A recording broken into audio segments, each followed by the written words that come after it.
Hey guys, tonight we're stepping into a moment where history doesn't sit quietly in books. It marches, it sings, it sweats under the August sun, and you're right there in the middle of it. You can almost feel the scratch of homemade protest signs against your fingertips. Hear the distant hum of buses rolling in from every corner of the country, and smell the mingling sense of summer heat and anticipation as the March on Washington begins to form around you. But here's the thing. While it might sound like you're just going to an inspirational parade, you probably won't survive this. At least not without facing the raw, complicated truth of how fragile and fiercely debated this dream really was. So, before you get comfortable, take a moment to like the video and subscribe, but only if you genuinely enjoy what I do here. And hey, drop your location and local time in the comments. I love seeing where and when you're tuning in. Now, dim the lights, maybe turn on a fan for that soft background hum, and let's ease into tonight's journey together. You find yourself in the early 1960s, a time when the country feels like a stretched rubber band, tense, ready to snap. Across black communities, frustration bubbles and steams. Sit-ins, freedom rides, and the swelling crescendo of the civil rights movement have pushed things forward, but the victories are razor thin, and the threats are everywhere. It's in this pressure cooker that the March on Washington starts as a whisper, a daring idea drifting through meeting halls and church basements. Activists, preachers, and union leaders begin to weave the notion into something real. A march, massive and undeniable, right into the heart of the nation's capital. The original spark? That comes from A. Philip Randolph, a man who's been fighting this battle for decades. He's been on this path so long, his footprints are practically carved into the pavement. He's the same guy who pressured President Roosevelt into desegregating defense industries back in World War II. Now, he's got his eyes on something bigger, jobs and freedom. Randolph's vision isn't just about marching for civil rights. It's about economic justice. He's dreaming of a country where your paycheck doesn't depend on the color of your skin. And he's not interested in quiet asks. He wants a crowd so huge it makes the walls of Congress tremble. But even dreams need blueprints. That's where Bayard Rustin steps in, though we'll wander deeper into his story later. For now, just know he's the architect behind the scaffolding. He knows how to build the march, right down to the number of portable toilets needed. You can almost hear him muttering over spreadsheets and bus schedules, threading together something that seems impossible. It's not like everyone's immediately on board. Far from it. President Kennedy, for one, is practically chewing his tie in stress. The White House is worried the march will explode into violence, shattering the carefully staged image of American democracy during the Cold War. Historians still argue whether Kennedy's early resistance was based on political timing or genuine fear for public safety. But either way, the government's not exactly rolling out a welcome mat. And then there's the tangle inside the civil rights movement itself. The Big Six leaders, Randolph, Martin Luther King Jr., James Farmer, John Lewis, Roy Wilkins, and Whitney Young, don't all speak in harmony. They clash over pace, strategy, and who should hold the microphone. But the looming shadow of injustice is enough to bind them for now. Meanwhile, everyday people are hearing the call. They're scraping together bus fares, packing sandwiches in wax paper, and bracing for the long ride to Washington. You can almost see them. College students in starched shirts, factory workers in scuffed shoes, grandmothers clutching Bibles. They're not just spectators. They're the heartbeat of the movement. And not all of them are there because they believe in nonviolence. Malcolm X is out there too, calling the march a farce on Washington, scoffing at the idea of asking politely for rights that should have been guaranteed. His followers simmer with a different kind of fire, a readiness to push back hard, to question whether patience is a luxury Black Americans can afford. Some marchers quietly carry that tension with them. Still, despite all the friction, the momentum keeps rolling. Organizers dream of pulling together 100,000 people, a pretty ambitious number, considering you couldn't exactly blast an RSVP on Instagram in 1963. But news travels, flyers circulate, churches hum with the news. Here's a quirky tidbit. At one point, worried about managing such a massive crowd, Rustin and his team considered issuing color-coded hats to attendees to help sort and direct people by their region. Imagine thousands of tiny hats bobbing through the National Mall like color-coded jelly beans. They scrapped the idea. Probably a good call, right? While the planners are doing their best to choreograph the day, they're also painfully aware of what could go wrong. Segregationists and white supremacist groups are licking their chops, waiting for a spark to ignite chaos. Police brace for riots. The FBI gears up with a surveillance plan so thick you could slice it like cake. You'll feel those watchful eyes more deeply in a later chapter. Yet even with the stakes towering, even with the clock ticking, the movement barrels forward. There's something thrilling about this momentum, like you're racing downhill on a bike, the pedals spinning too fast to catch. Some organizers sleep in their offices, some sleep in their cars, some barely sleep at all. As you move closer to the date, you can sense the layering of hope and dread. Newspapers speculate, politicians issue cautious statements, and somewhere in the crowd to be, people are folding their marching clothes, polishing their shoes, preparing to write their names into history's margins. You might think something this big was always destined to happen. But remember, history isn't inevitable. It's a rickety bridge of ifs, maybes, and last-minute decisions. Historians still argue whether the march's success came from meticulous planning or sheer stubborn luck, maybe a little of both. For now, you stand on the edge of the story, the air thick with the scent of damp grass and diesel fuel from the incoming buses. You're waiting, shoulder to shoulder with thousands you've never met, but who, for this fleeting moment, feel like family. And the march is about to begin. The morning sun peeks over the Washington Monument like it's just as curious as you are, stretching soft golden rays across the National Mall. You shuffle forward, swept along by a river of people. There's a quiet buzz as everyone looks around, almost in disbelief. This many people? Here? For this? The number isn't 100,000 like the planners hoped. It's more than double that. Over 250,000 souls gathering under the sweltering August sky, pressed shoulder to shoulder, their feet sinking a little into the grass that probably wasn't meant to hold this much history all at once. Buses clog the streets, their windows lined with faces, tired, excited, cautious. You spot homemade signs poking above the crowd like sails. Their slogans both simple and razor-sharp. Jobs and freedom. End segregation. We demand equality now. From somewhere nearby, gospel music drifts across the lawn, soft at first, then building like a heartbeat. You hear someone humming along behind you, off-key but committed. You can't help but smile. There's a unity here, but it's stitched together with complex threads. While the world will remember this as a seamless march, the behind-the-scenes story is more tangled.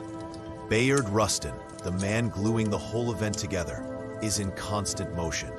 Picture him darting between staging areas, juggling logistics like he's in some frantic civil rights circus act. Rustin has a clipboard in one hand, a walkie-talkie, borrowed from the Boy Scouts, by the way, in the other.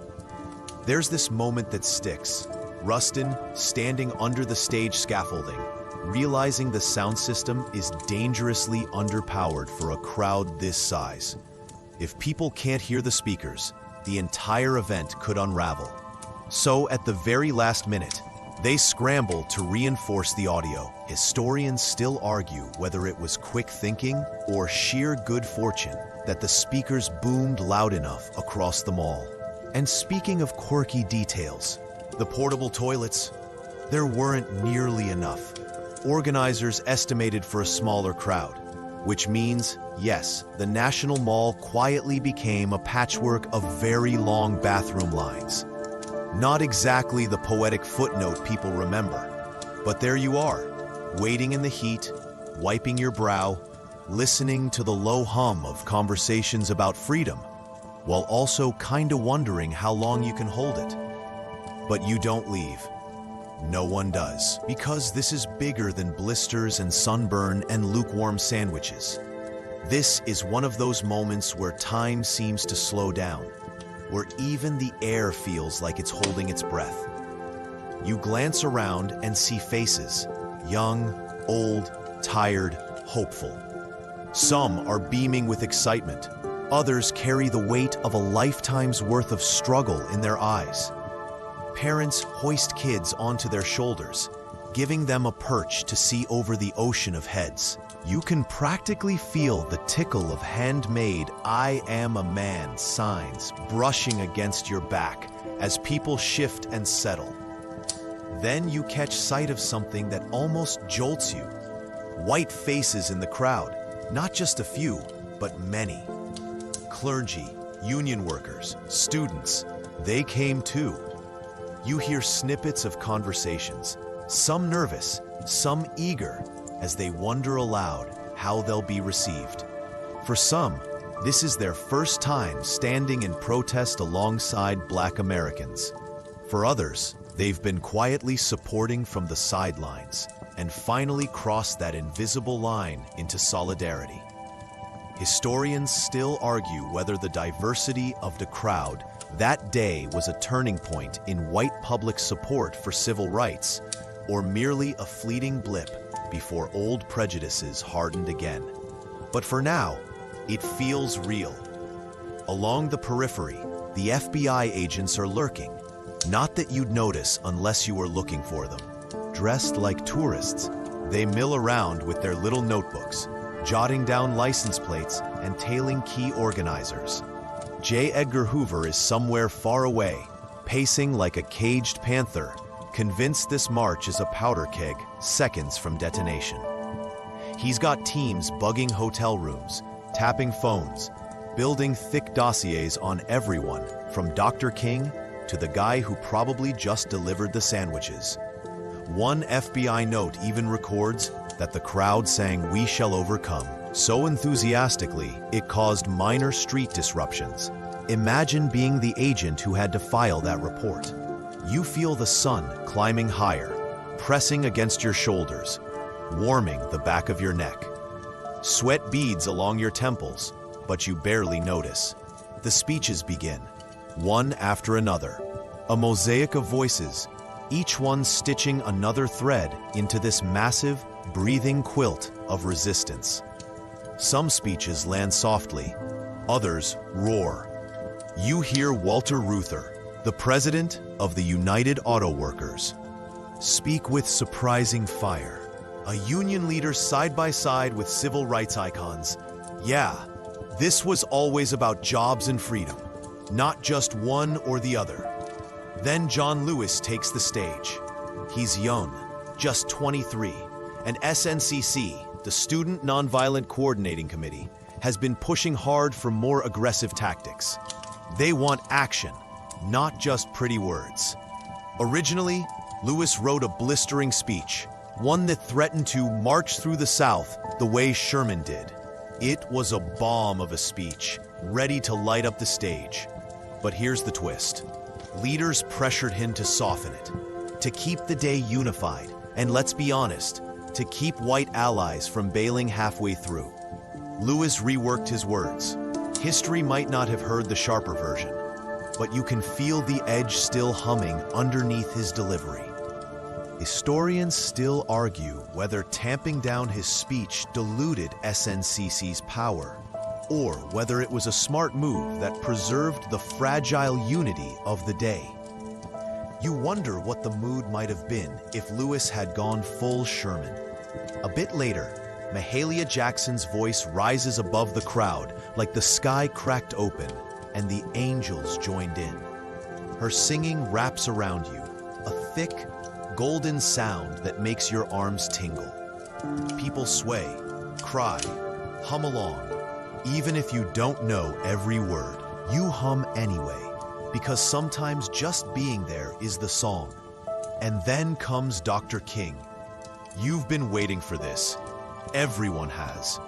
The crowd hushes in that electric way when you can almost hear silence itself. King's words roll out steady, almost measured at first. But then, oh, you know when it happens. The moment when Mahalia calls out behind him, "Tell them about the dream, Martin," and he does. You stand there, maybe a little stunned, as the now famous "I have a dream" section wasn't even part of his prepared remarks. It pours out like it's been waiting inside him this whole time. Historians still argue whether this was divine improvisation or a seasoned preacher knowing exactly when to seize the moment. But as his voice rises, as his hands carve the air, as his words slice into the heavy August day, you realize you're not just hearing history, you're part of it. You're still standing there, feet aching, sweat clinging to your back, but you barely notice. Dr. King's voice seems to wrap itself around the entire city, as if his words are caught by the breeze and carried straight to the steps of the Capitol and the gates of the White House. His rhythm is smooth, rolling forward like waves. And when he says, "I have a dream," it feels less like a speech and more like a heartbeat echoing in your own chest. You glance at the people around you, some crying, some nodding, some gripping the hands of strangers. You're all caught in this shared breath, suspended in a moment that doesn't quite belong to just this day anymore. It's the kind of speech that paints pictures right inside your eyelids. Children hand in hand, justice flowing like a mighty river, freedom ringing from mountaintops. He's not just talking about laws. He's talking about dignity, about something deep in the bones. And yet, not everyone is swept away in the dream. If you listen carefully, you can hear a thin thread of doubt weaving through the crowd, especially among the younger activists. They're thinking, dreams are lovely, but what about action? Some, like members of SNCC, are itching for more than promises. They've been beaten, jailed, and stared down by sheriffs with clenched fists. The soaring poetry is beautiful, but it won't desegregate a single lunch counter tomorrow. Historians still argue whether the speech's hopeful tone galvanized public opinion or accidentally lulled some into thinking the work was nearly done. But for now, standing there, the dream feels big enough to hold you. As the last words hang in the humid air, a ripple of applause rolls through the crowd. Then another, until it's a thunderclap. People cheer, hug, pump their fists, or simply close their eyes like they're tucking the memory somewhere safe. The crowd begins to loosen, stretching and shifting as people peel away to rest, find shade, or share stories of what they've just witnessed. You hear someone behind you say, "We were here, we saw it," as if they're rehearsing the words they'll tell their grandchildren. But even as the march winds down, the story is still unfolding. You catch snippets of police chatter on their radios. They're relieved. No riots, no clashes, no chaos. The city breathes easier. President Kennedy, watching on TV, is relieved too, though he probably won't admit it out loud. He'll later call civil rights leaders into the White House for a photo op. carefully staged to show support. But privately, his administration still worries about the pressure this movement is building. The press is scrambling. Reporters type feverishly, their fingertips smudged with ink. Newspapers the next day will mostly hail the march as a success, but not everyone is clapping. Southern politicians are fuming. Segregationists call it a dangerous show of force. Some claim, laughably, that the whole thing was a communist plot. Yeah, because apparently, when you can't argue with justice, you just start tossing around the word communist like confetti. One odd tidbit: some newspapers ran wire stories that misquoted parts of King's speech, mangling the rhythm and missing the weight. Imagine botching the most famous speech of the century because your deadline was too tight. Oof. As the sun starts its slow descent, you wander through the slowly thinning crowd. People trade addresses, scribble phone numbers on scraps of paper, and make loose promises to stay in touch. You overhear a group of students planning their next steps: Mississippi, Alabama, Georgia. The fight's not over. It's barely even started. Backstage, Bayard Rustin is already packing up, exhausted but glowing. His work, his fingerprints, are all over this day. But because of his sexuality and his past affiliations, he's been deliberately pushed out of the spotlight. Even some of his closest allies whispered that having a gay man front and center would damage the movement's public image. Historians still argue whether Rustin's quiet selflessness or the movement's calculated sidelining of him shaped how he's remembered. Either way, he builds the scaffolding and lets others stand on it. Rustin doesn't seem bitter, though. As you pass him, you catch a glimmer in his tired smile, as if he knows what he's helped create will outlive him. You find yourself near a group from the Deep South, their shoes dusty from travel, their hands still clutching worn-out bags. You hear them debating whether things will really change. One young woman says softly, "They heard us today. They can't unhear it." But an older man shakes his head, wary. "They've heard us before." That tension lingers. No laws have changed yet. No schools have suddenly flung open their doors to black students.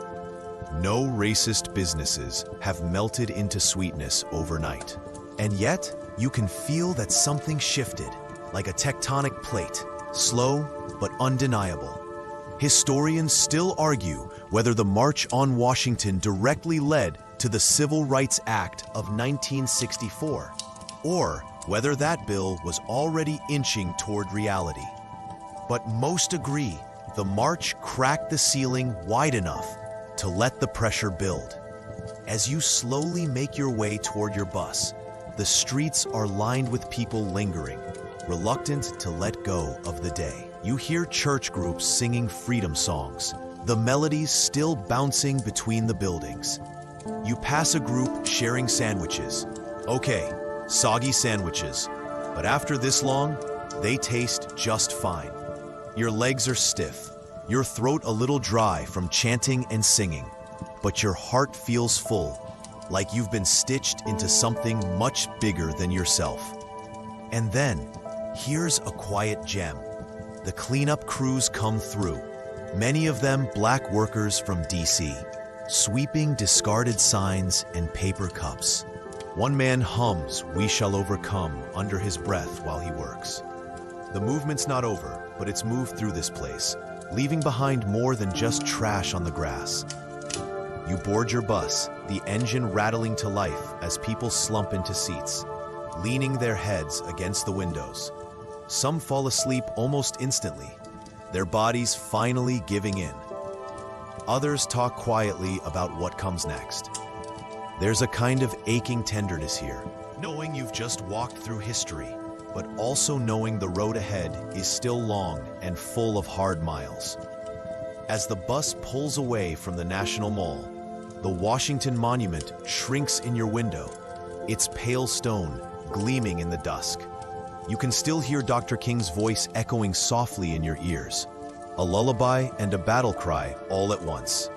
The dream has been spoken, but it's on you now. What will you do when you wake up? The bus hums beneath you, a steady vibration that you feel through the soles of your feet. As the city fades into the distance, you're pressed up against the window, watching the streets of Washington, D.C. slip by like a slow-moving reel. It feels surreal, like you've stepped out of one world and into the heavy silence of the next chapter. The march is over, but your journey isn't. In fact, it's just beginning. The conversations around you are quieter now, softer. People are exhausted, sure. But there's also this careful processing underway, as if everyone's trying to pack the day's meaning into their memory without crumpling the edges. You overhear a man 2 rows behind you say, "They can't ignore us now." His friend responds, "Maybe, but they'll try." It's a sobering thought.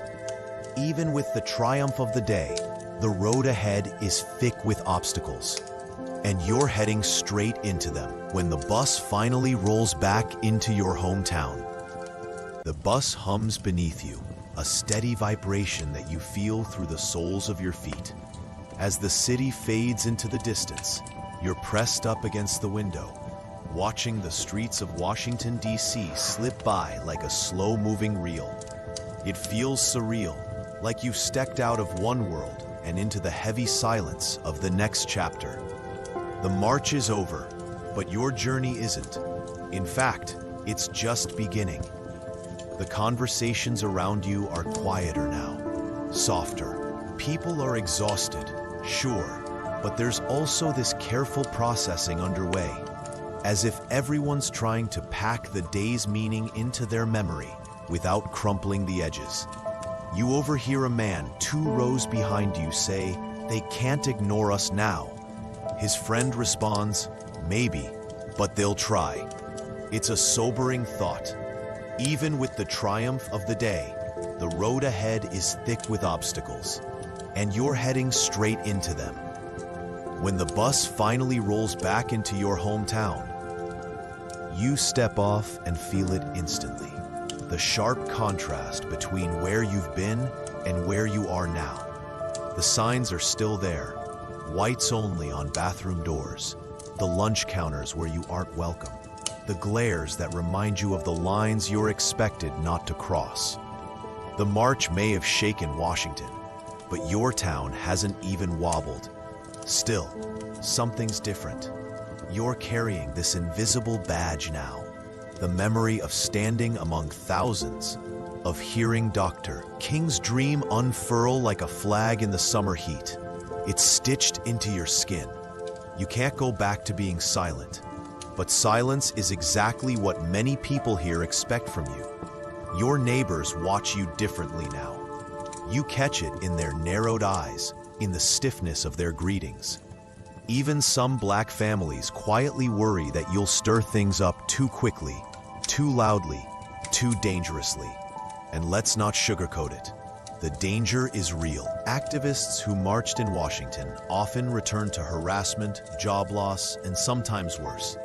Historians still argue whether the government's promise to protect civil rights demonstrators was genuine or just a PR move. Either way, you learn quickly that the badge you wear can also make you a target. You reconnect with your local NAACP chapter, which meets in the creaky back room of a church that smells faintly of floor polish and warm hymnals. The meetings aren't big, maybe a dozen people, but the air inside is thick with urgency. The agenda tonight? Organizing sit-ins. The lunch counters in town are still stubbornly segregated. You've walked past them 100 times, pretending not to notice the waitress who skips you, or the manager who kindly asks you to take your sandwich to go. Outside, of course.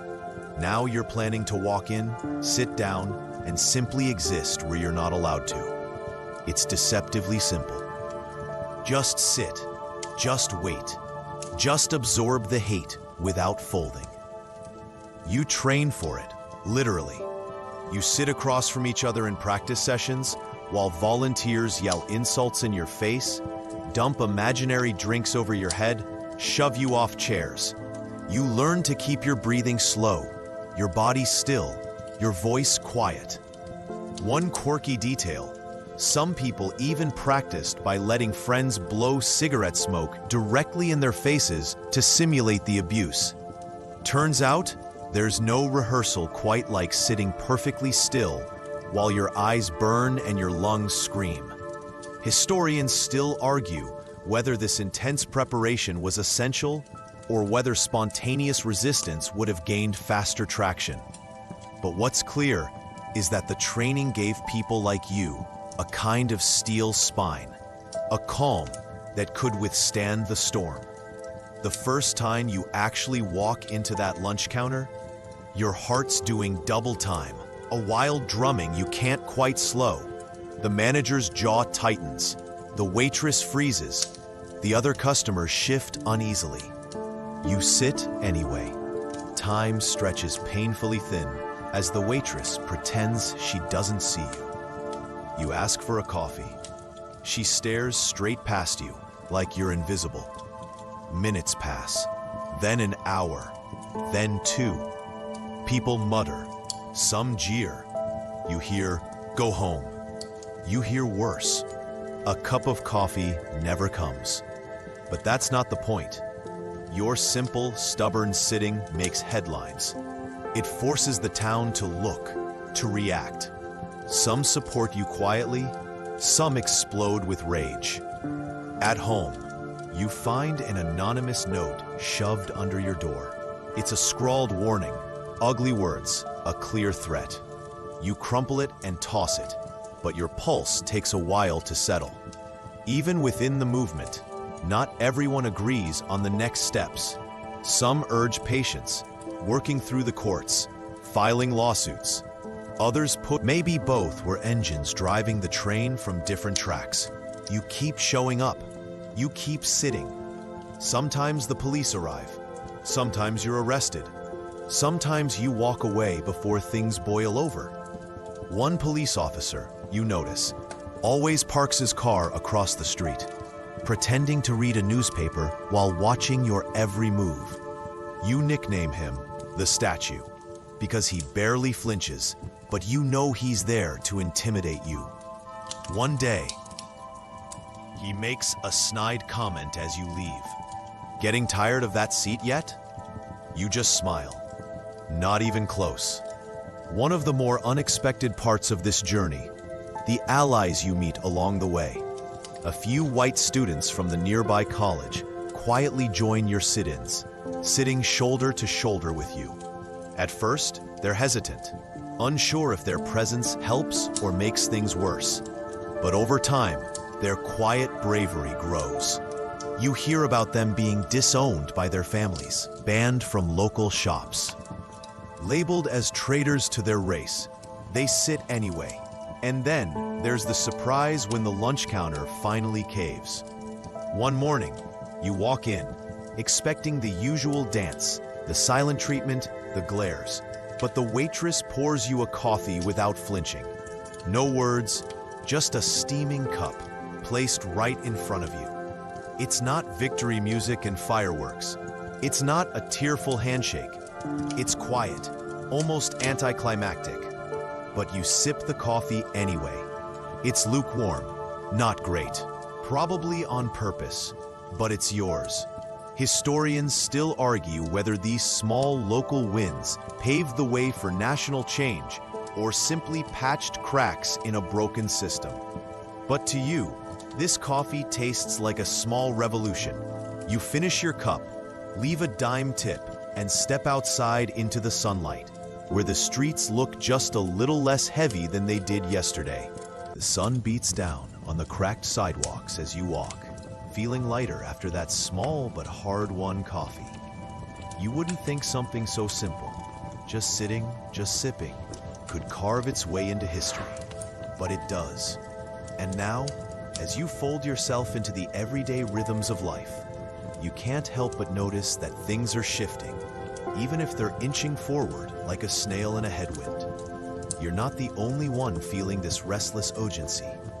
Across the country, the civil rights movement pulses like a growing heartbeat. Meetings buzz, rallies swell, and a new debate floats through church basements and community centers. What's next? And this is where things start to splinter. You see, not everyone agrees on how to push the movement forward. Some are loyal to Dr. King's strategy of nonviolence, the disciplined, almost monk-like resistance you've been practicing. But others, you hear them, you meet them, are leaning toward the harder edges of Malcolm X's message. Self-defense, direct confrontation, maybe even separation from a system they believe will never truly accept them. Historians still argue whether this growing divide strengthened or fractured the movement. Maybe it did both. You sit in on strategy sessions where people debate this for hours, sometimes in hushed voices, sometimes in heated, table-pounding frustration. Nonviolence, one young man insists, is just slow death. They kill us anyway. At least let me fight back. Someone else counters. If we fight violence with violence, we'll lose. We don't have their numbers. We don't have their guns. You stay quiet, chewing on both sides. For now, the leadership urges unity. Just for one day, let's stand together, no matter our differences. That's the spirit they push forward. And somehow, improbably, they pull it off. You watch as the factions, NAACP, SNCC, CORE, SCLC, and the other big names, all set their egos aside and lock arms for what will become the March on Washington. It's like watching a chaotic orchestra suddenly fall into rhythm. On the surface, the march appears perfectly synchronized, a tidal wave of solidarity. But behind the scenes, it's held together by chewing gum, midnight phone calls, and the sheer stubbornness of people like Bayard Rustin. You admire Rustin from afar, a brilliant tactician with a complicated past. He's openly gay, which in 1963 is basically an invitation for public scandal. He's also a former communist, and that little detail hangs over him like a thundercloud. Some civil rights leaders don't trust him. Others worry that his background will be used to smear the entire movement. Congressman Adam Clayton Powell had once threatened to spread a lie, that Rustin and Dr. King were lovers, just to push Rustin out of the spotlight. And that shadow never really goes away. Historians still argue whether keeping Rustin behind the curtain was a strategic necessity or a shameful erasure of a man who deserved more credit. Probably both. Yet Rustin endures. He juggles the logistics of moving 250,000 people like he's playing four-dimensional chess. He coordinates transportation, sound systems, crowd control, bathroom access, the glamorous stuff. The night before the march, you and dozens of volunteers run around like caffeinated ants, tying loose ends. You borrow walkie-talkies from the Boy Scouts because your budget's stretched thinner than a motel bedspread. You stuff sandwiches into boxes. You double-check bus routes. When you finally collapse on a makeshift cot, you can't even close your eyes. The weight of tomorrow presses against your chest. Sleep barely grazes you. At sunrise, you step into a city that feels different. You can hear it before you can see it. The hum of thousands of footsteps, the buzz of conversations, the steady thrum of possibility. It's like the air is holding its breath, and then you see them, all of them. People pouring in from every direction, like tributaries feeding a mighty river. It's not just Black Americans marching today. It's white clergy, Jewish leaders, labor union workers, celebrities, farmhands, college kids. Their faces are sun-drenched and serious. Their signs flap in the breeze. We march for jobs and freedom. End segregation now. Equal pay for equal work. you feel it, the fragile, electrifying unity. For this one day, the arguments, the doubts, the strategic bickering, they're pushed aside. Everyone is marching. The FBI, of course, is watching closely. J. Edgar Hoover is convinced the march will devolve into chaos, or that communists will sneak in and hijack the event. Historians still argue whether Hoover genuinely feared violence or simply wanted an excuse to crush the movement. Either way, he's not taking chances. Over 100 FBI agents blend into the crowd, some with cameras, some with radios, all taking meticulous notes. They've bugged hotel rooms and followed key leaders for weeks leading up to this. Spoiler, nothing explodes. The crowd remains calm. The chants rise. The speeches echo across the National Mall. The FBI's worst-case scenarios evaporate into the humid August air. But the surveillance doesn't stop. If anything, it intensifies, especially on Dr. King. You inch closer to the Lincoln Memorial, weaving through the dense sea of bodies. People stand shoulder to shoulder, their hands linked, their buttons pinned proudly to their shirts. Freedom now, in bold letters. You catch snippets of conversations. A young girl asking her mother if Lincoln would be proud. An elderly man quietly praying. A journalist dictating notes into a recorder. And then you hear him. Dr. King steps to the podium, his voice cutting through the stillness like a bell. His words rise and fall like waves, carrying the crowd, pulling you in. I have a dream. You've heard him speak before, but not like this. This is fire wrapped in poetry. It's a sermon, a challenge, a love letter to the idea of America that hasn't yet arrived. The crowd moves as one, breathing as one, holding its collective heartbeat in suspense. You glance around. Some people are crying. Some stand stone still, drinking in every syllable like they'll never hear something this important again. Historians still argue whether King had always planned to deliver the "I have a dream" section or if he was moved in the moment. Some say Mahalia Jackson urged him mid-speech, "Tell them about the dream, Martin." Either way, what comes out is unscripted magic.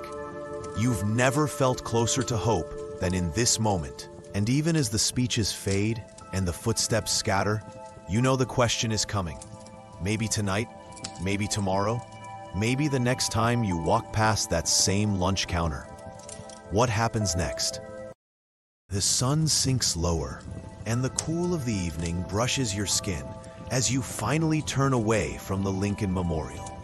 You've just been a part of something massive, something the newspapers will splash across their front pages, something the world will watch with wide eyes. But as you walk, the glow of the day begins to flicker, replaced by that question humming in your ears. What happens now? For a moment, you almost convince yourself that this might be the turning point. That maybe tomorrow will be different. That maybe America will wake up and sprint toward justice now that it's seen the power of peaceful unity. But then the world does what the world often does. It drifts back to business as usual. The media's reaction is mixed. Some newspapers cautiously praise the march, calling it orderly and dignified, which you realize is code for, well, no one rioted, so we'll give them a polite golf clap. Others miss the point entirely, focusing more on the spectacle than the substance. They fixate on the crowd size, the celebrities, the sheer fact that it all happened without chaos. But the specific demands? The push for a federal jobs program? The call for a $2 minimum wage, about $20 in today's money? Those details get buried in paragraph 14, right after the weather report.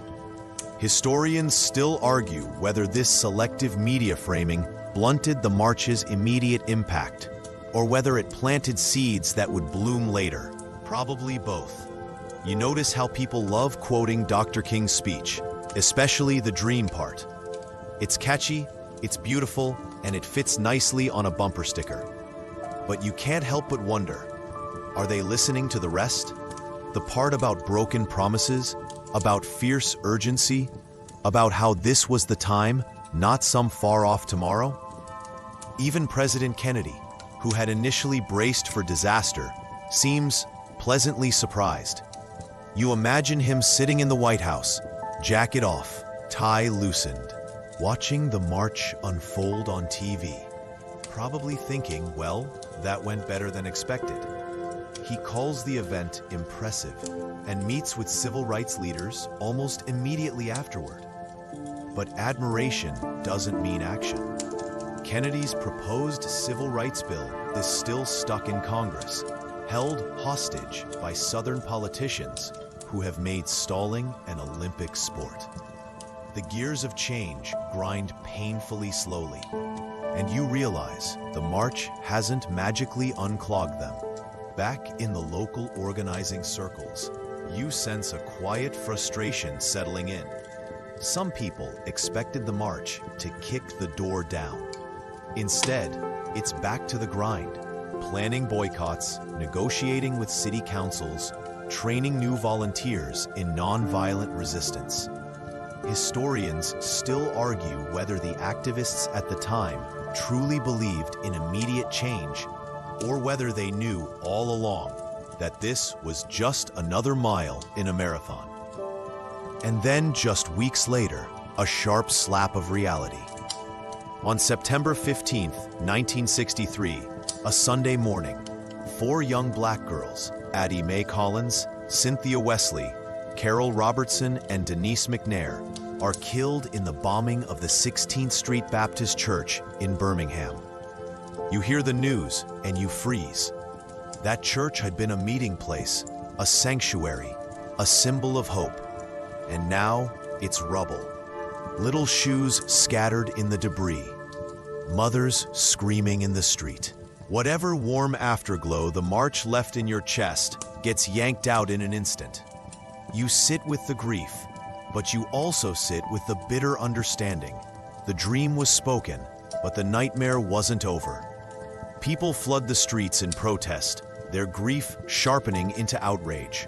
The pace of marches quickens, the demands grow louder, and the stakes feel higher than ever.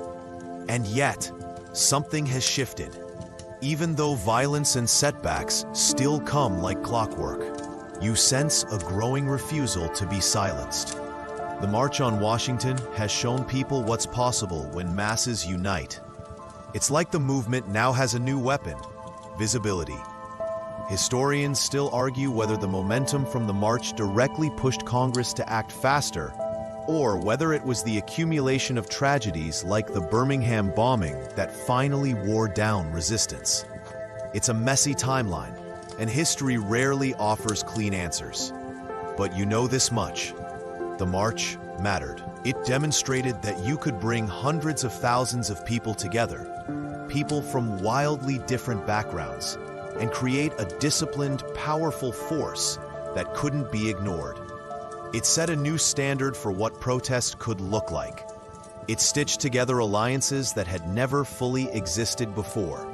Labor unions, faith leaders, civil rights groups, college students, blue-collar workers, and even some politicians.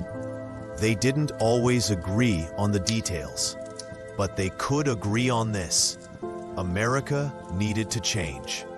And slowly, less than a year after the march, in July 1964, President Lyndon B. Johnson, who steps into office after Kennedy's assassination, signs the Civil Rights Act into law. It's a massive, sprawling piece of legislation. It outlaws segregation in public places and bans employment discrimination based on race, color, religion, sex, or national origin. It's not perfect, and loopholes lurk in its language, but it's a giant step forward. You exhale, But you don't let yourself celebrate too long, because there's more work to do. In 1965, the Voting Rights Act lands, hammering at the heart of Jim Crow laws that had kept Black Americans away from the ballot box for decades. Marches in Selma, Alabama, where protesters are brutalized by police on a day that will be remembered as Bloody Sunday, jolt the nation awake. Historians still argue whether these laws would have passed without the March on Washington's moral backdrop. Some say yes, that the machinery of politics was already in motion. Others insist the march provided the emotional fuel, the undeniable public pressure that made these victories possible. You suspect the truth, as always, is tangled somewhere in between. But legislation doesn't end the fight. You can pass laws, but you can't legislate hearts overnight. Discrimination finds new uniforms, new zip codes, new loopholes to crawl through. And for Dr. King, the price of fame is unbearable. The FBI surveillance ramps up. They tap his phones, tail him across the country, send him anonymous letters urging him to abandon the movement. Or worse, his home is threatened. His family is stalked. The man who spoke so beautifully of dreams now carries the crushing weight of relentless scrutiny. You catch wind of the tension growing inside him. The public loves the dreamer, but not the man who starts talking about economic justice, about poverty, about opposing the Vietnam War. They liked him better when he stayed in his lane. Historians still argue whether his increasing radicalism alienated supporters or revealed who truly stood with him. By 1968, Dr. King is gone, assassinated on a Memphis balcony. His absence cuts deeper than you can put into words. But the march, your march, didn't die with him. Its ripples travel outward, shaping the strategies of movements across the globe. In South Africa, anti-apartheid organizers cite the March on Washington as inspiration. Student protesters in Europe carry its echoes in their chants. Human rights leaders in far-flung countries build on its blueprint for mass action. The memory of that one day continues to stir, to haunt, to challenge. And as you lay awake some nights, you can still hear the rhythm of those footsteps on the Washington Mall. You can still taste the electricity of shared purpose. You marched that day, and the march, though the day ended, never really did. You keep walking, still feeling the weight of what you've seen, what you've heard, and what you now carry. The march is over, but somehow it isn't. The streets have emptied, but the echo of those 250,000 breathing souls is still in your lungs. You try to shake it off as you move through the following months, but the story clings to you like humidity in August. It won't let go. The truth is, the March on Washington didn't instantly transform the world. Progress doesn't wear a cape. It shuffles forward wearing scuffed shoes, weighed down by bureaucracy, backlash, and the sheer stubbornness of human hearts. But something changed. You can feel it. You start seeing it in how people organize. That march showed activists that large-scale, peaceful protest was not only possible, it could rewrite the national conversation. Suddenly, everyone is studying the blueprint, how to coordinate, how to fundraise, how to communicate across regions without Twitter, without group texts. Imagine that. You had to trust walkie-talkies borrowed from the Boy Scouts. The energy of the march plants seeds that spread fast. In the years that follow, civil rights groups begin to scale up. They understand now. Visible, undeniable unity gets noticed. Small, scattered protests are still vital, but mass mobilization? That's the new superpower. And this superpower doesn't stay locked in the United States. Historians still argue whether the immediate global influence of the march was as strong as its long-term ripple effect. But there's no doubt, word travels. Protesters in South Africa cite the March on Washington as a model as they organize against apartheid. Student groups in Paris and Berlin adopt similar strategies, realizing that peaceful crowds, when big enough, can shake the walls of power. The idea that solidarity can cross borders starts to feel real.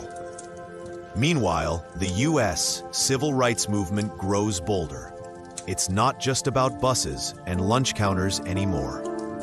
It's about housing, jobs, schools, Vietnam, poverty, a tangled web of injustices that don't untangle easily. You watch as Dr. King begins to shift, too. He steps into these interconnected fights, speaking openly about economic inequality, the war in Vietnam, and the structural gears that keep people trapped. Not everyone likes this evolution. Some politicians, once happy to quote his dreams, now tell him to stay in his lane. Funny how people love peaceful protest, as long as it doesn't ask them to change. But the blueprint from the march, it sticks. It becomes the foundation for future mass movements. The Poor People's Campaign, anti-war rallies, women's liberation marches, and labor protests. You hear the same echoes: jobs, freedom, dignity, and a fair shot. And decades later, in October 1995, the Million Man March sweeps across the National Mall, organized by Nation of Islam leader Louis Farrakhan. Nearly 1 million black men gather, many bringing their sons, their brothers, their friends. The march emphasizes self-responsibility, unity, and healing. You hear the familiar rhythms of the 1963 march, the calls for strength, community, and political power. But this time, the movement is more self-directed. It's about addressing internal wounds as much as it is about confronting external oppression. Historians still debate whether the Million Man March built the same kind of enduring coalitions as the 1963 march, or whether it was more of a symbolic reset for black masculinity and fatherhood. Either way, the blueprint lives on. And then, fast forward to 2013. You scroll through your phone and see the hashtag Black Lives Matter. It starts small, born out of grief and rage after the acquittal of Trayvon Martin's killer. But soon, the hashtag becomes a movement, a rallying cry, a global phenomenon. You see young organizers marching through the same streets you once marched. Different chants now. Say his name. Hands up, don't shoot. But the cadence feels familiar. The homemade cardboard signs, the refusal to stay quiet, the belief that the arc of justice is still worth chasing. Historians still argue whether Black Lives Matter is the spiritual successor to the civil rights movement, or whether it's a new chapter entirely. More decentralized, more digital, more resistant to figureheads. Maybe it's both. What's clear is this: the visual language, the strategic DNA, and the unshakable belief in mass protest all trace back to the March on Washington. The photos of 1963 live alongside the live streams of 2020. The same questions hang in the air. How many marches will it take? When will the dreams stop being deferred? As you watch the new generation take to the streets, you realize that the demands haven't changed that much. Dignity, opportunity, protection, the simple right to exist without fear. It's just that now, the battlegrounds include hashtags, body cameras, and viral footage. New tools for an ancient fight. You think back to that summer afternoon, standing shoulder to shoulder with people who believed, like you, that their footsteps could crack the foundations of injustice. You remember the chants, the speeches, the sun baking the pavement beneath your shoes. And you realize you've been here before. Movements spiral forward, sometimes in loops, sometimes in leaps. The March on Washington wasn't the beginning, and it was never the end. It was a flashpoint, a line in the sand that each new generation redraws. And as you drift back through the decades in your mind, you wonder if the people marching with you that day ever imagined that their chants would echo this far, that their signs would be reprinted, their photos reframed, their dreams reinterpreted by kids yet unborn. Historians still argue whether we're getting closer to that dream or whether we're walking in circles. But the fact that we're still walking, still marching, still raising signs in the air, that's something. And as your feet carry you forward, you understand. The march never really ends. You keep walking. The march never really ends, remember? Your feet move, but the streets around you begin to shift. The decades slide by like telephone poles on a long road trip. You blink, and suddenly you're in the 21st century, staring at a country that has changed, and somehow hasn't. More than 60 years have passed since that summer afternoon when you stood beneath the towering figure of Abraham Lincoln, surrounded by a sea of signs, song, and possibility. And yet, as you squint at the headlines now, the echoes feel achingly familiar. The March on Washington has been canonized, wrapped in velvet, and displayed safely behind glass. It's in textbooks. It's on classroom posters. Dr. King's speech is practically national scripture. His voice, a steady baritone wrapped in hope, has been immortalized, sampled in music, quoted by presidents, and blasted from earbuds during study sessions. But has the dream come true?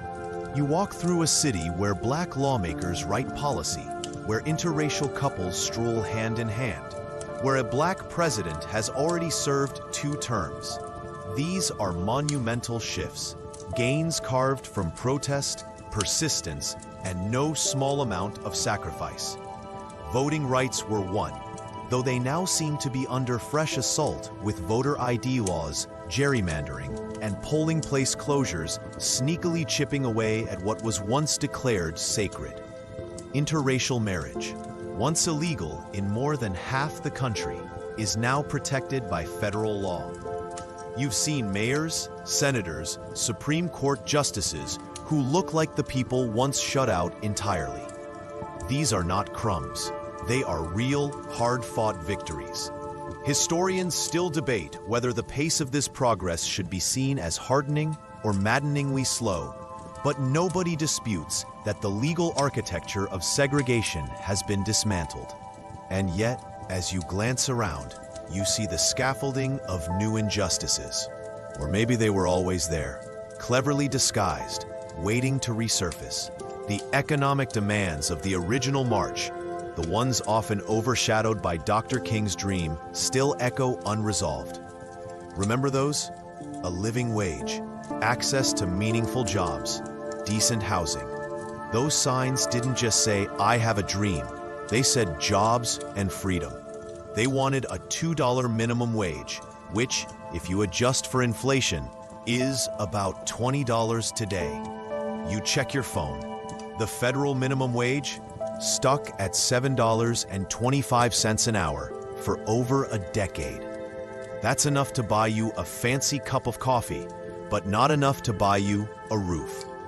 Historians still argue whether the sidelining of the march's economic platform was intentional, a political necessity to make the event more palatable to white moderates, or whether it simply got swallowed by the tidal wave of King's poetic finale. Either way, here you are. The dream was never just about not being judged by the color of your skin. It was about opportunity, stability, dignity, and for many, those doors remain jammed shut. Racial disparities in education, healthcare, wealth, and criminal justice persist. The zip code you're born in still does a frighteningly accurate job of predicting your future. Generational wealth gaps yawning wide between black and white families. Schools still underfunded. Communities still over-policed. You see it, and you can't unsee it. And then there's the matter of police brutality. That sharp, immediate threat that seems to write its own brutal headlines with a frequency that breaks something inside you. It's not a footnote. It's the reason people pour into the streets, generation after generation. You remember Ferguson. You remember Minneapolis. You remember all the names that became hashtags, chanted through masks in city squares. You see cardboard signs that say, "I can't breathe," and "Am I next?" And you can't help but flash back to 1963, to those same streets filled with different signs, but the same desperate plea to live. Modern movements like Black Lives Matter have taken up the baton, often using the language, the songs, and even the exact imagery of the March on Washington. They march through the same streets. They stand beneath the same monuments. They ask the same aching questions. But this is a world transformed by social media. Protesters live stream from their phones, their every step watched by the world in real time. Organizers build decentralized networks. No single leader to topple, no central figure to target. Police drones hover where FBI wiretaps once clung to telephone poles. Historians still argue whether this digital age has made protest more powerful or more vulnerable, whether movements now burn brighter and faster, but fade more quickly too. The attention economy is brutal. Yesterday's trending march can vanish under tomorrow's celebrity scandal. But still, they march. You walk past murals of George Floyd, Breonna Taylor, Ahmaud Arbery. Their faces painted on brick walls, their eyes following you. A silent reminder that the dream has not yet settled into its final form. And then you stop at the Martin Luther King Jr. Memorial in Washington, D.C. It's a massive sculpture carved from granite. Standing just across the tidal basin from where you once gathered all those years ago. His words, etched into the stone, wrap around you. Out of the mountain of despair, a stone of hope. But the real memorial isn't here. It's not in the stone, though the stone is impressive. It's in classrooms, where children still read his words. It's in voting booths, where people still line up despite the barriers. It's in the marches that still fill the streets, feet pounding pavement. Fists raised, dreams dragged forward with stubborn grit. The dream was never meant to sit safely in history books. It was meant to be lived, to be fought for, to be handed off like a flame that refuses to go out. So you keep walking, because the march never really ends. You walk on, your footsteps now tapping against the glassy sidewalks of the present. But your mind keeps slipping backward, circling the question you can't quite put down. Was the March on Washington really peaceful because people chose peace, or because they knew they had no other option? The images you grew up with, the calm, the order, the soaring speeches, they've been packaged, pressed, and laminated like your grandma's best tablecloth. But dig deeper, and you realize the nerves were frayed, the stakes razor sharp. Back in '63, behind those perfect black and white photographs, government agencies were quietly terrified the march would collapse into chaos. The Kennedy administration practically held its breath all day. Police departments were on high alert. The National Guard sat waiting, ready to deploy at the first spark. Some shops boarded their windows. Hotels quietly doubled security. Historians still argue whether this careful staging helped prevent disaster or simply reflected the government's desire to tightly control black protest. You know what's funny? The government even convinced liquor stores to close for the day, just in case. Apparently, they thought a dry city would somehow keep tempers cool. And then there were the march's organizers, those behind-the-scenes tacticians who worked like sleep-deprived wedding planners. They knew the movement's survival depended on avoiding even a hint of violence. They coached the crowd, trained volunteers as peacekeepers, handed out leaflets on nonviolence, and arranged a security detail. Not armed guards, but members of the Nation of Islam, standing calmly in dark suits, arms crossed. You can almost see them now as you walk. A line of men ensuring the march stayed focused, orderly, and impossible to dismiss. That day wasn't peaceful by accident. It was choreographed like a Broadway show. And down to the bus schedules and sandwich vendors. But here's the twist. Some activists criticize the march for being too polite, too soft, too wrapped up in respectability politics. Malcolm X famously called it the farce on Washington. He argued that it had been neutered by white leadership, that the government co-signed the whole thing because they knew it wouldn't actually break the system. He wasn't alone in this frustration. You keep walking, and the tension builds around you. The split between nonviolent protest and the bubbling anger of those who've been told to wait, and wait, and wait some more. The civil rights movement was never a monolith. It had sharp elbows and loud arguments. Some young activists grew disillusioned with the slow, negotiated pace of change. The Student Nonviolent Coordinating Committee, SNCC, once deeply aligned with Dr. King's methods, started drifting toward a more militant stance. By 1966, SNCC leader Stokely Carmichael popularized the chant Black Power. It shook the country. It terrified white moderates. It electrified black communities tired of playing nice. Historians still debate whether the turn toward Black Power splintered the movement or simply made room for a fuller range of black voices. Was it division or evolution? You wander into the neighborhoods where the Black Panther Party took root, where free breakfast programs fed children before school, where community clinics provided health care when nobody else would.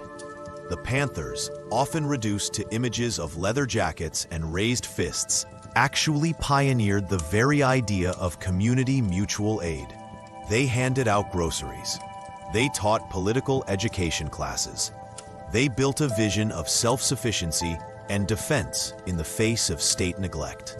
You see the threads connecting all these movements: the strategic patience of King, the urgency of Malcolm, the militant pride of the Panthers, and you realize the march wasn't the end of anything. It was just one note in a larger, louder, more complicated symphony. It's tempting to wrap history into a neat bedtime story. There was a bad thing, people marched, it got better. But you know better. You can feel the fractures, the compromises, the half-wins still stuck like splinters under the skin. The Voting Rights Act of 1965, signed just 2 years after the march, was a landmark. Yet today, sections of it have been gutted by court decisions.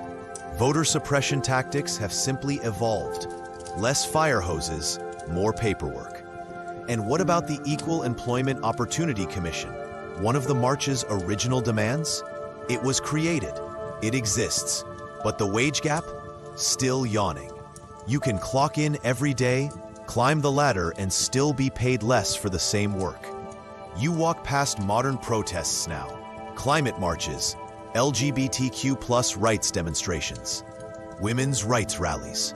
Each one, in some way, descends from the blueprint of 1963. Peaceful mass gathering as spectacle, as political pressure, as living proof that people refuse to be ignored. But the rules have changed. The cameras never stop rolling now. Social media can propel a protest to global fame overnight, or bury it beneath the next trending meme. The stakes have shifted. You pause for a moment, listening to the rhythm of a chant that sounds just like those you remember. Different words, maybe, but the same heartbeat. Whose streets? Our streets. You remember the wisdom of the elders at the march, the ones who warned that change is not guaranteed, that the forces you're up against are patient too. They will outweight you, outspend you, and outlawyer you if you let them. Historians still argue whether mass protest can still drive seismic policy shifts in an era when attention is sliced into 10-second reels, or whether we've entered a time where marches make noise, but not law. But you feel it in your bones. People still need to show up. You walk past a kid holding a handmade sign with wobbly marker letters. I am my ancestors' wildest dreams. And you wonder, if that's true, what would those ancestors whisper back? Would they say, keep going? Or would they warn you that dreaming alone isn't enough? You have to build, to fight, to march with your eyes wide open. You feel their presence beside you. The marchers from 1963, the Panthers, the students, the dreamers, the skeptics, all woven into the streets beneath your feet. And as you step forward, you know the march was never a frozen moment in time. It's a living thread, pulled tight by every step you choose to take. So you keep walking, because the march never really ends. You keep walking, and as the streets shift beneath your feet, you realize you've stepped into one of the most delicate parts of the journey: memory. The way history gets remembered, retold, remixed, and sometimes quietly erased. You stroll through a museum now, walls lined with crisp photographs from the March on Washington. There's Dr. King, of course, standing at the podium, arm outstretched. There's the neat, orderly crowd, stretching like a living river toward the horizon. There's Mahalia Jackson, her mouth open mid-song, her voice practically vibrating off the walls, even though you can't hear it. And then there are the smaller, quieter photos, the ones most people skip. The laborers who marched for better wages, the organizers scribbling frantic notes on clipboards, the school children with wide, nervous eyes. You notice who's centered in the narrative and who's not. Over time, the story of the march has been polished to a shiny, perfect, easy-to-digest tale. Peaceful protest, a soaring dream, a national moral victory. But history doesn't always play fair with its own details. Sometimes, it rounds off the edges that don't fit the narrative. Historians still argue whether this selective memory was accidental, or whether powerful institutions, schools, politicians, even corporations, intentionally softened the story to make it less uncomfortable, less radical. You pause in front of a photograph of Bayard Rustin, the architect of the entire march. Brilliant strategist, relentless pacifist, and openly gay at a time when that fact alone could have shattered the movement. Rustin was pushed to the background, partly because of his sexuality, partly because of his former ties to socialist groups. You probably didn't hear his name in your history class. And yet, without Rustin, there's no march. It's strange, isn't it, how the people who make history possible sometimes get quietly folded out of the final version. You pass by another photo, one of the women who helped organize the march. Except, they weren't allowed to speak that day. Not on the main stage. They marched, they planned, they made sandwiches, they kept the buses running. But when the microphone was handed out, their voices were largely silenced. Daisy Bates spoke briefly, more of a token than a feature. Dorothy Height, one of the most powerful organizers of the time, wasn't even formally invited to speak. Coretta Scott King wasn't offered the podium either. Historians still debate whether this exclusion was simply reflective of the era's norms or whether it was a deep failure within the movement itself. A moment when male leaders chose optics over true equity. You can feel their absence now. The missing voices, the speeches that never happened. It makes you wonder, how many other stories have been tidied up? How many other voices were left sitting quietly on the bus, holding their speeches in their laps, watching history pass them by? You step outside the museum, back into the hum of the city. The monuments shimmer in the distance, frozen in stone. And you can't help but notice how often they cast long shadows. You think about how corporations today post slick tributes to Dr. King on social media, using his quotes to sell sneakers or streaming subscriptions, without always living up to his demands for justice and fair wages. It's hard not to smirk a little when you realize the very people who would have called him dangerous in 1963 now claim him as a marketing icon. The system has a funny way of sanitizing what once terrified it. But you've seen the original edges now, the rawness, the mess, the uncomfortable pieces that don't make it onto the postcards. And you realize that to truly honor the march, you can't let the story get flattened into a sleepy bedtime moral. You have to remember that the march was inconvenient, disruptive, full of sharp elbows and urgent demands. It wasn't just about dreaming, it was about demanding. As you keep walking, you overhear a tour guide explaining that Dr. King's speech wasn't even the speech he planned to give that day. It was supposed to be more formal, more policy-heavy. But Mahalia Jackson, standing nearby, shouted, "Tell him about the dream, Martin." She said it once. He hesitated. She said it again, louder. So he abandoned his notes, and the dream flowed out. Historians still argue whether this was a spontaneous stroke of genius or whether King already had the dream in his back pocket, waiting for the right moment. Maybe it doesn't matter. What matters is that the speech almost didn't happen the way you know it. Like so many things in history, it teetered on the edge of chance. A woman's shout, a decision to stray from the script, a heartbeat when a single choice split the future wide open. You remember the overlooked details, the closed liquor stores, the security guards in suits, the women's silenced voices, the labor signs no one puts on bumper stickers today. You remember Bayard Rustin's quiet brilliance, his patient planning, his erasure. You remember that history is a noisy hallway. Some doors are wide open. Others have been locked, painted over, their hinges rusted shut. You remember that the version of the march you first learned, the one with the neat narrative arc, the perfect soundbite ending, is not the only version. And you realize that to keep walking in this story, you have to carry the parts they tried to leave behind. The forgotten names, the complicated truths, the edges that still cut if you hold them too tightly. You keep walking, because the march never really ends. You walk on, the story folding around you like layers of city noise, car horns, footsteps, snippets of distant conversation. But now your steps feel heavier, like you're carrying something invisible on your shoulders. The weight of unfinished work.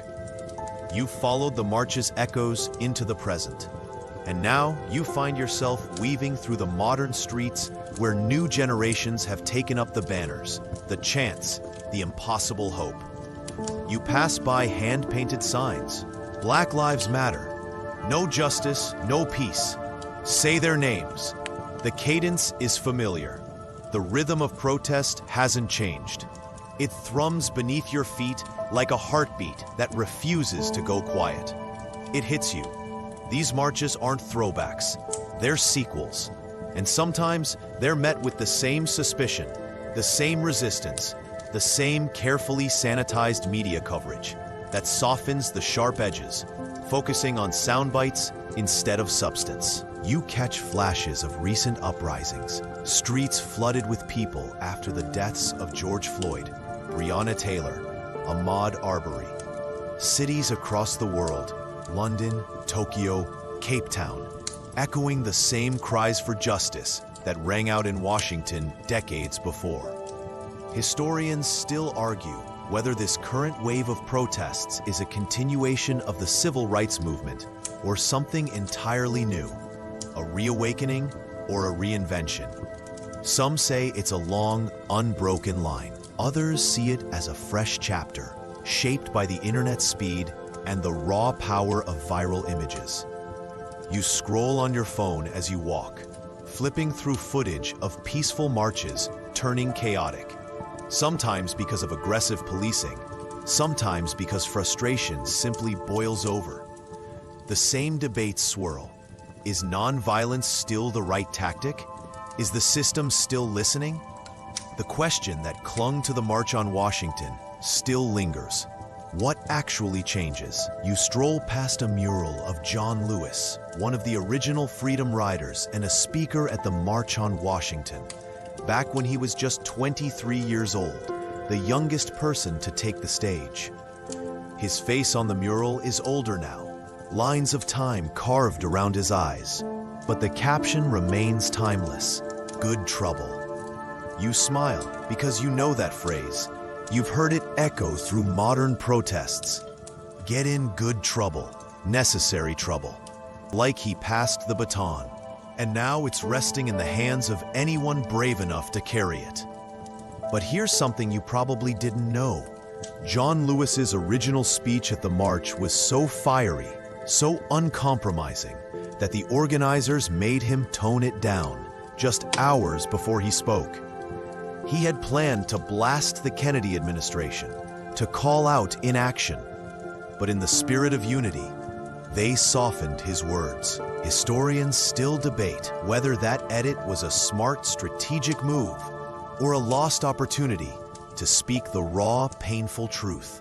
You glance back at the mural one last time, wondering if he ever wished he'd kept the original speech. You step into a local community center now, where modern activists huddle around tables, laptops open, organizing food drives, voter registration events, neighborhood cleanups. The work looks different here.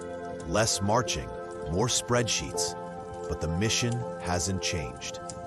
In the corner, a young organizer scrolls through old footage of the March on Washington, eyes flicking between then and now, past and present, trying to stitch the stories together. You realize that the march taught people how to move, but also how to persist when the cameras leave, when the headlines fade, when the chants dissolve into exhausted silence. Today, the movement lives on sidewalks and school board meetings, in courtrooms and city council halls, in mutual aid groups that don't wait for the system to save anyone. But not everything has carried over cleanly. You hear modern activists wrestling with questions of strategy. How do you balance peaceful protest with righteous anger? When does patience become complicity? When does dialogue become delay? You eavesdrop as they argue whether social media helps build lasting change, or whether it just burns everyone out faster. Some say it's a megaphone.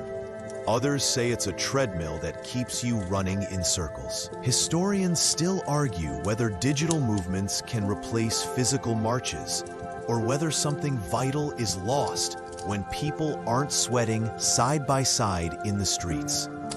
As you listen, you remember that peaceful protest was never about being quiet or comfortable.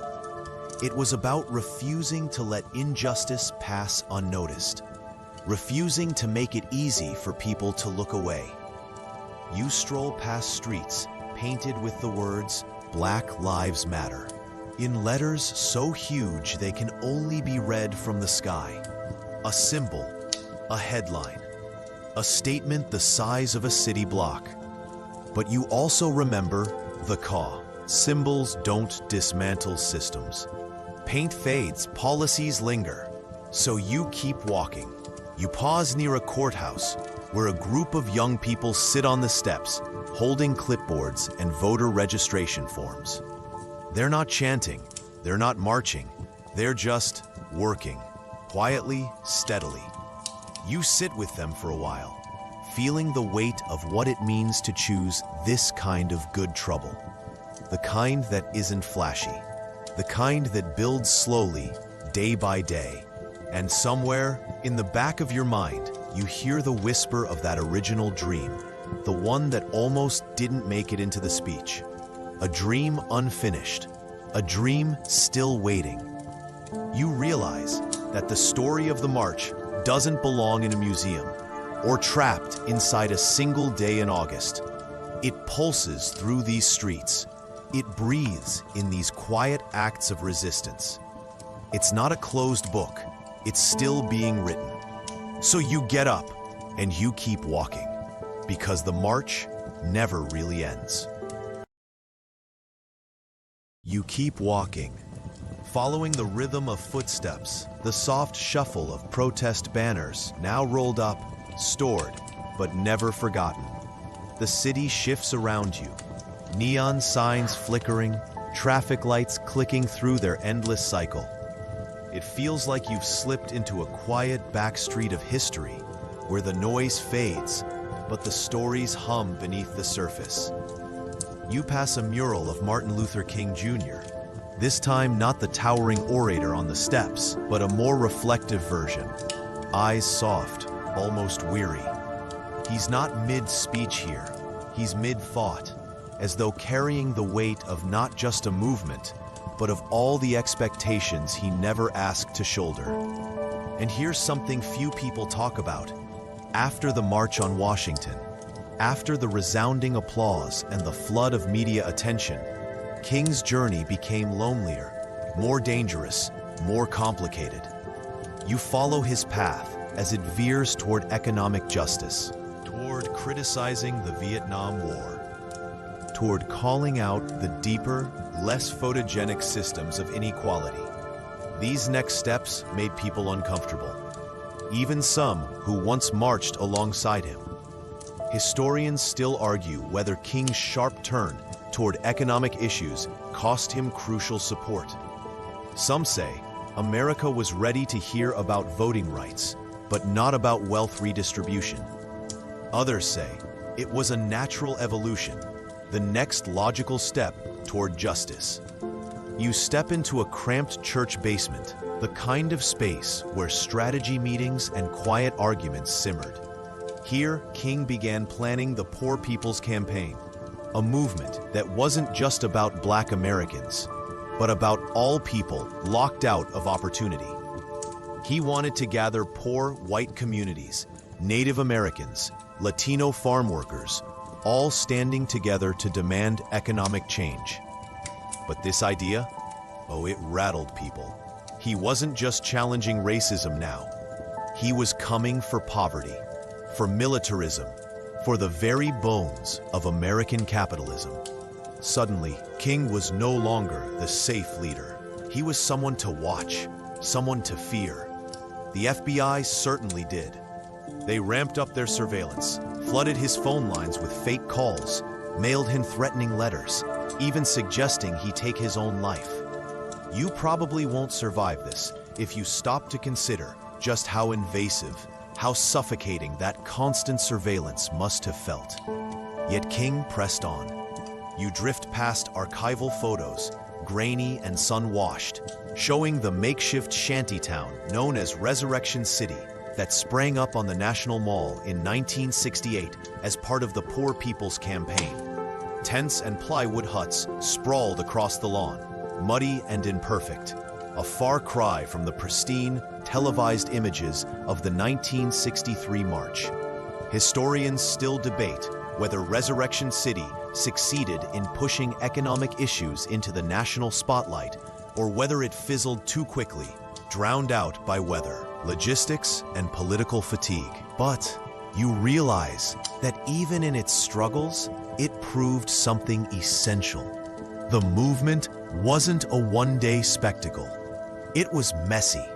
It required showing up in the rain, sitting through the mud, dealing with broken plumbing and dwindling media attention.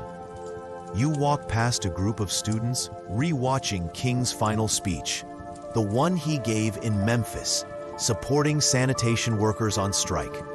The speech, where his voice, rich and deliberate, declared, "I've been to the mountaintop," a speech that feels eerily like a farewell, because the very next day he was gone. You probably won't survive this if you stop to dwell too long on the sharpness of that loss. On the motel balcony in Memphis, where time froze, where hope shuddered but did not collapse, you keep walking, pressing your hand briefly to a chain-link fence where protest flyers are pinned like leaves in the wind. Some tattered, some fresh, all layered like sediment. King's death did not end the fight. It fractured it, scattered it, changed its cadence. New leaders emerged. Some picked up King's mantle. Others carved new paths. You listen in on a conversation where someone says, "The movement lost its father figure, but gained thousands of children." And that's the thing. You can hear the echoes of the March on Washington in every single one of those children. In every person who realized that waiting for the right moment was just another way to keep people quiet. You pause by a modest memorial to Coretta Scott King. People often forget, she wasn't just the widow of Martin Luther King Jr. She was a powerhouse in her own right, continuing his work, championing women's rights, speaking out against apartheid in South Africa. Oh, and here's a little side note. Coretta was instrumental in securing the federal holiday honoring King. She lobbied, organized, and pushed through the political sludge for years until it became reality. Historians still argue whether the holiday has been fully realized as a day of service or whether it's been too sanitized, treated more like a day off than a day of action. You keep walking past schoolyards where children recite "I Have a Dream" every January. Some understanding the gravity, others just mumbling along.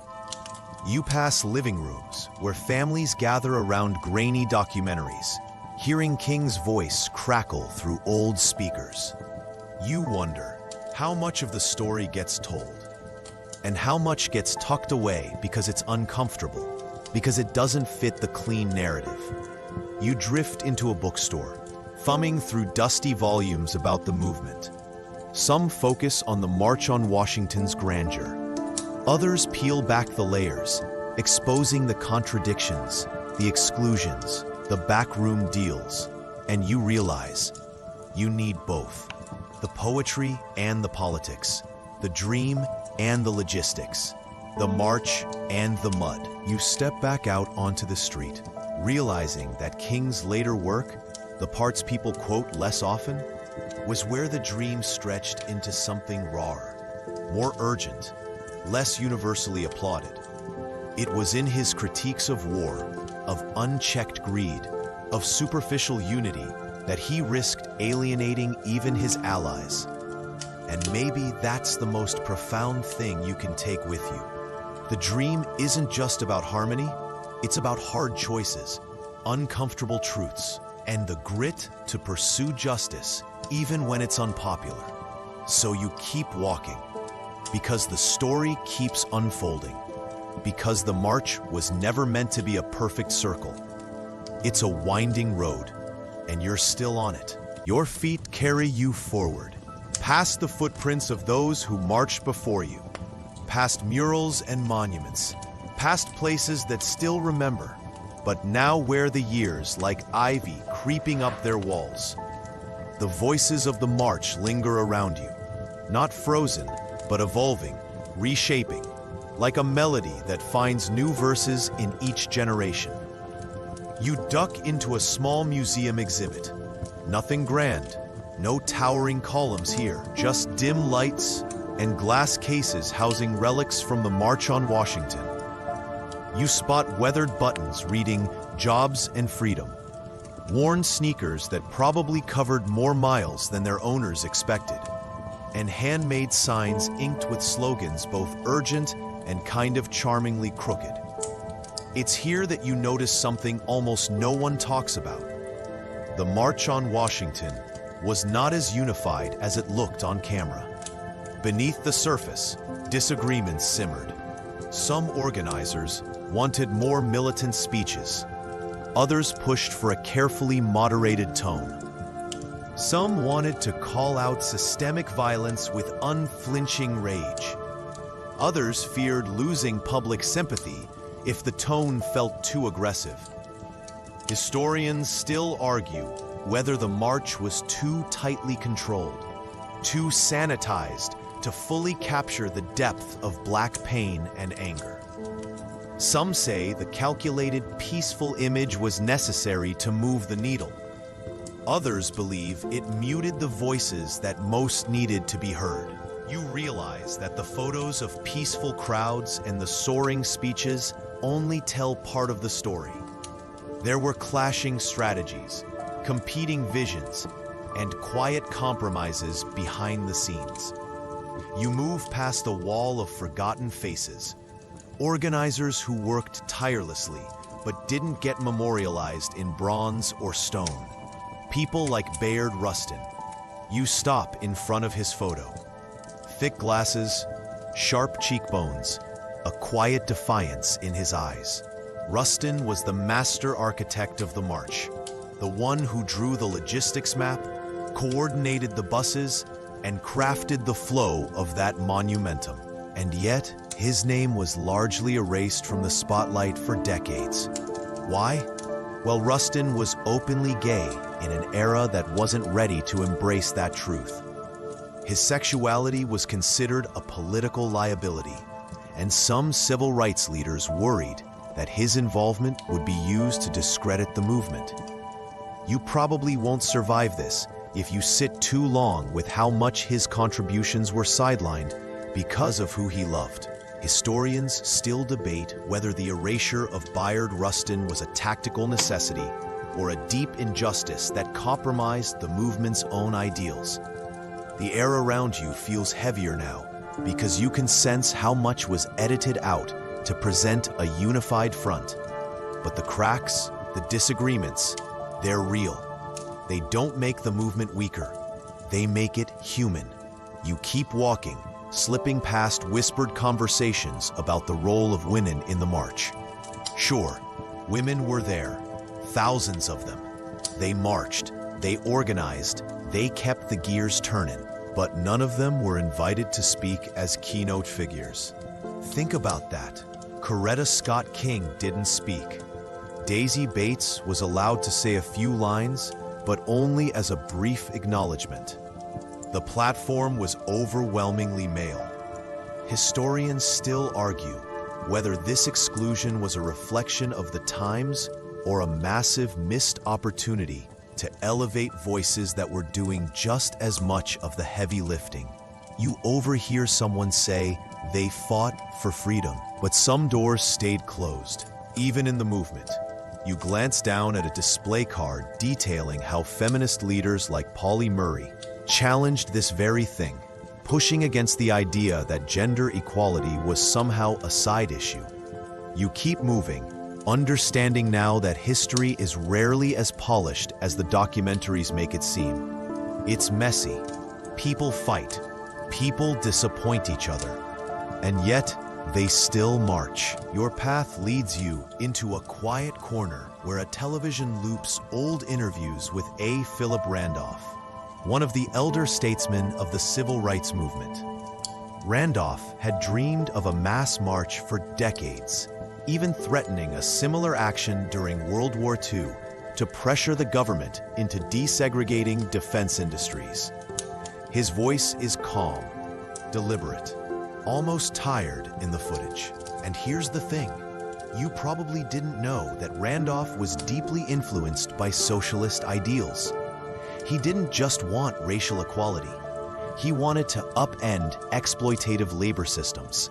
But of course, The S word, socialism, was tricky business in Cold War America. The march's official messaging carefully avoided language that might have invited accusations of being un-American. Historians still argue whether downplaying those economic critiques was a strategic shield or a long-term dilution of the movement's potential power. You can't help but wonder what would have happened if Randolph's full vision had made it to center stage, if his call for a radically restructured economy had been allowed to ring out alongside King's dream. But sometimes movements choose what they believe is survivable, even if it means clipping their own wings. You keep walking, stepping out of the museum now, back into the open air, where the echoes of debates still swirl like summer heat. You pass a mural of women who marched, their faces set with quiet determination. Gloria Richardson, who famously pushed aside a bayonet in Cambridge, Maryland. Ella Baker, who championed grassroots leadership over charismatic figureheads. Diane Nash, fearless organizer and strategist. They were there. They shaped the movement. You probably won't survive this if you pause too long to think about how many history books forgot to mention them. But their footprints are here, pressed into the streets, into the strategies still used today. You walk on, realizing that the March on Washington wasn't just a triumph. It was also a lesson in who gets to hold the microphone, whose stories get preserved, and whose get tucked into footnotes. And maybe the real task now is to keep untucking those stories, pulling them out, holding them up to the light where they can't be ignored. Because the dream isn't just about jobs and freedom. It's about making sure no one is left out of the dream. So you keep moving, because the road is long, and the story's not finished. You keep walking, your footsteps sinking now with the quiet rhythm of streetlights flickering on, casting their pools of soft amber across the pavement. The march may be decades in the past, but its heartbeat lingers here, in the graffiti, in the chants that resurface at new protests, in the names still scrawled on cardboard signs. You step into a modern classroom where students are analyzing the March on Washington through a sharper, more complicated lens than the polished sound bites often offered up on holidays.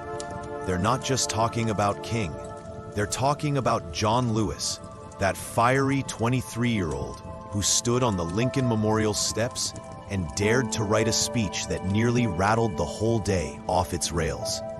You pull up a chair, eavesdropping as the students discuss how Lewis, then a leader of SNCC, the Student Nonviolent Coordinating Committee, originally planned to deliver a much more militant speech.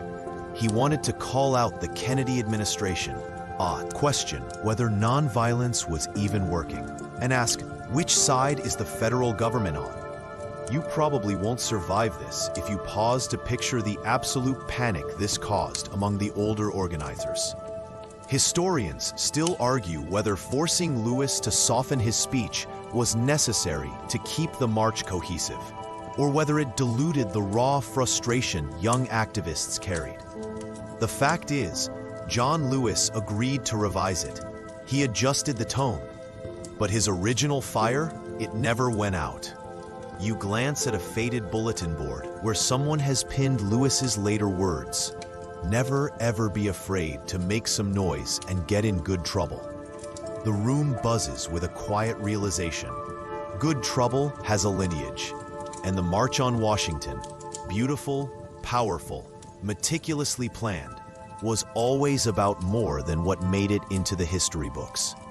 You step outside again, this time into streets filled with newer marches, echoes, evolutions, and sometimes revolutions. You see posters now reading Black Lives Matter, faces of Breonna Taylor, George Floyd, Ahmaud Arbery painted on signs. Their stories stitched into the fabric of ongoing resistance. The chants are different now, the hashtags new, but the rhythm, oh, it's the same. Jobs and freedom, still. Dignity and safety, still. The weight of injustice pressing against breathing bodies, still. You probably won't survive this if you sit too long with how little some things have changed. But you see it now, how the March on Washington didn't seal anything closed. It cracked things open, and each crack let another voice in. You walk past crowds with smartphones aloft, live streaming as they march, as they block intersections, as they speak names that won't be forgotten. You overhear someone quoting the Combahee River Collective, a group of black feminists from the 1970s who declared that the freedom of the most marginalized would mean freedom for everyone. You realize this wasn't a footnote, it's the through line. Historians still argue whether today's movements have sufficiently built on the lessons of 1963, or whether they are in some ways still trapped by the myths of that moment. You walk alongside activists who don't just want to remember the March on Washington. They want to interrogate it. They want to ask, who was missing? Whose voices were softened? Whose demands got sidelined in the name of palatability? It's not cynicism, it's rigor. You notice someone wearing a shirt with the words, "The whole dream, not just the speech," scrawled across it. Because the dream wasn't just about harmony. It was about disrupting the status quo, about challenging not just laws, but mindsets, about refusing to settle for incremental, polite change. You watch a group of young people organizing a protest route, not unlike Bayard Rustin did all those years ago. They map bus drop-offs, arrange first aid stations, assign legal observers.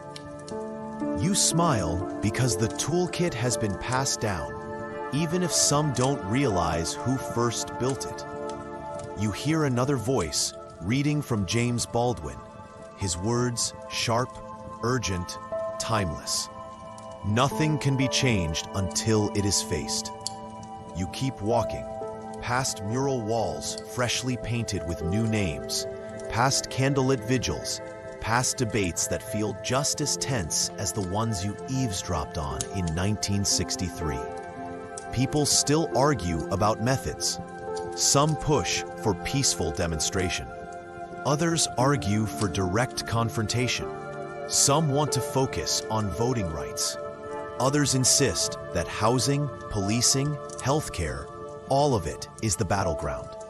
Historians still debate whether the splintering of modern movements strengthens them through diversity of tactics or weakens them through lack of a singular voice. You realize now that you're not marching through a frozen past.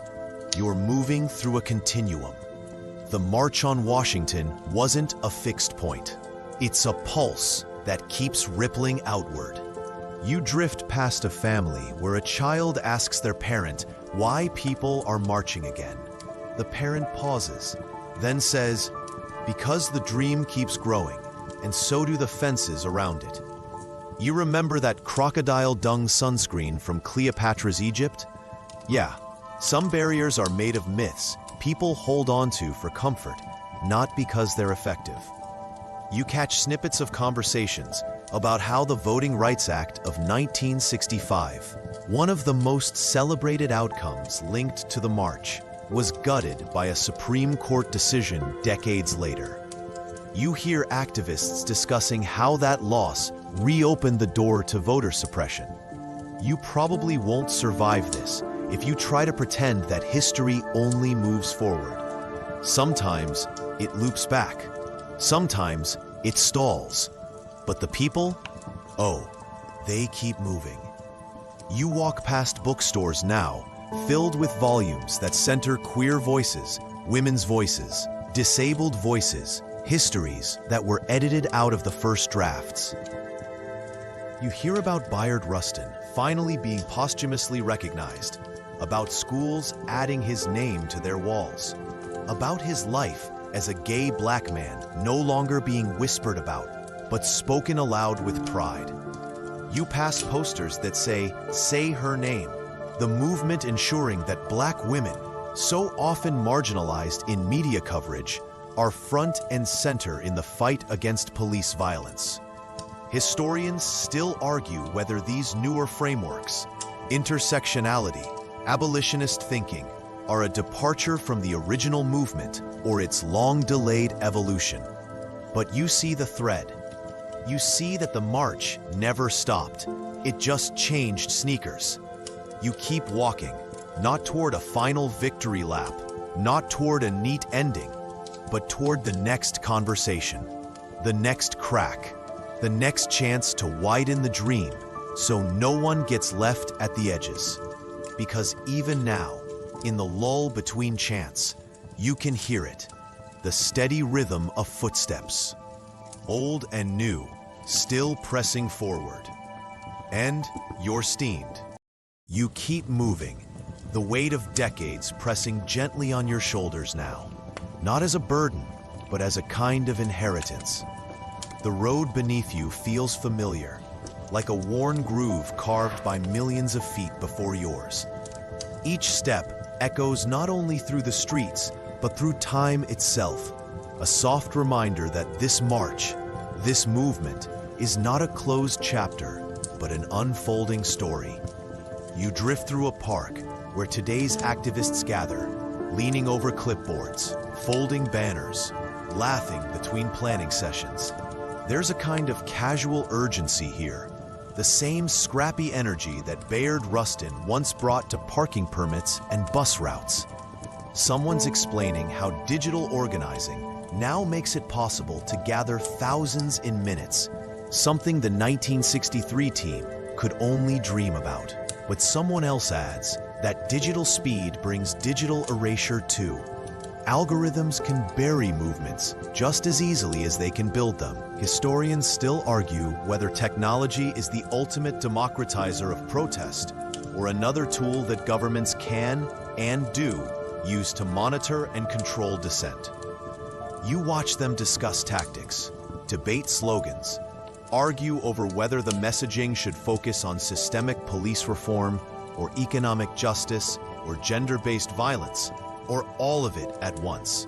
And you realize the debates never stopped. You probably won't survive this if you try to squeeze these conversations into a tidy box. Movements don't work that way. They sprawl, they tangle, they contradict themselves. And that's part of what keeps them alive. You pass a street vendor selling buttons, familiar ones, "I am a man, we shall overcome," but also newer ones that read, "No justice, no peace," and "Defund the police." The slogans have evolved, but the ache behind them remains. You wander into a library now, a quiet sanctuary where shelves overflow with books that once would have been considered dangerous. Angela Davis, Prompt. Bell Hooks, Assata Shakur, Howard Zinn. Works that weren't part of the sanitized story, but are now openly studied. On a nearby desk, someone has left a copy of Martin Luther King Jr.'s later speeches. The ones most people don't quote. The ones where he critiques capitalism directly.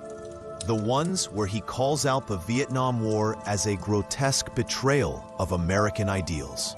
The ones that make people shift uncomfortably because they disrupt the neat narrative of King as merely a dreamer.